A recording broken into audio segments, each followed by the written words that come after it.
one thing that I learned that I think we can take back to begin working our system is this conversation about how we recruit very purposefully diverse pipeline of teachers, realizing the challenges that we face nationally in our teacher education programs and schools overall.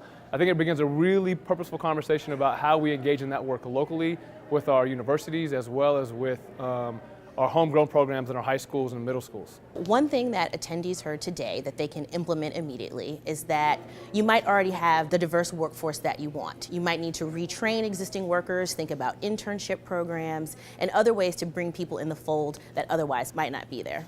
I think the research that was presented today very much supports the need for us to hire more teachers that are Hispanic, because what was presented today is that kids need that role model. They respond to teachers that look like themselves. So I think that was the point was made very well today.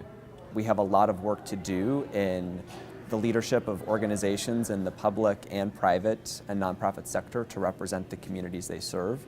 And so one thing that I'll be very conscious of is how we recruit and select for the organization that I lead to ensure that the cohort of educators that we bring in reflect the students that they serve.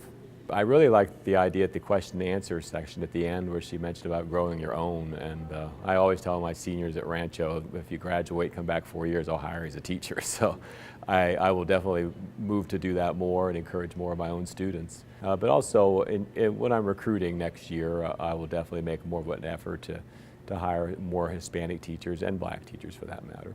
When I'm looking at hiring new staff, I'm really looking at the needs of our kids and making sure that ethnically they're being served in the way in which they deserve to be served. So I think you could involve the business community in a number of ways. The business community can set up things like apprenticeship programs, they can set up internship programs, and they can help educators to think more holistically about how to train the workforce that we need. And there's no scenario that's a situation that is too bad. It's about not where you are, it's where you start going and eventually where you can end up.